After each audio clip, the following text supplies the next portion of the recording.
One of the hardest things to do as an adult is to unlearn the stuff you were taught as a child. I'm sure the next generation will have an even harder time doing that, given the bias of our educational system. But I was taught that the fight between Jefferson and Hamilton was over democracy, that Jefferson wanted the average people to control the government, and Hamilton wanted an aristocracy and maybe a monarchy to control the government.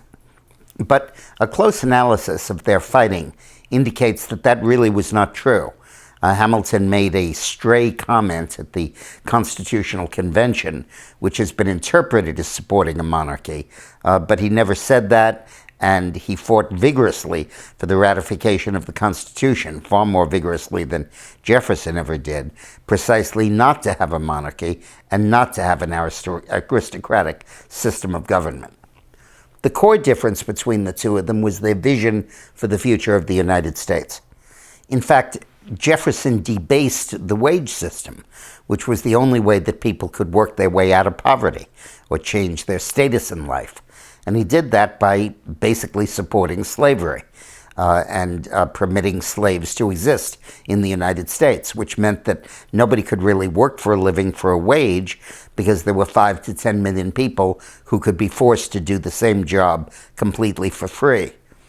Jefferson's support of slavery becomes clear when we realize that he did not free any of his slaves, except for the Hemings family, on his death, compared to Washington, who freed them all, and that he opposed the Missouri Compromise in 1820, which created a North and South difference over slavery, where the North would be slave-free and the South would have slaves. He felt that that division would lead to a civil war, and he opposed bans on slavery. Hamilton, on the other hand, believed in a society based on commerce, based on industry, based on the wage system. Fundamentally, he believed that the capitalist system that we now have in the United States, and that has been the foundation of all of our economic growth, was the essential element to our economy. And he set up the federal treasury in such a way that it would sustain that growth by sustaining the credit of the United States. In the debate over where the capital should be, Jefferson wanted it in the South, Hamilton wanted it in New York.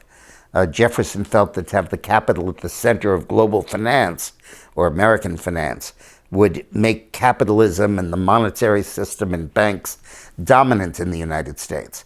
And they wanted instead to push them away, and therefore wanted the capital in the South. All of the differences between them really can be traced to a kind of Luddite opposition to modernity on the part of Thomas Jefferson, and a fervent embrace of what has turned out to be America's future by Alexander Hamilton. Thanks for watching.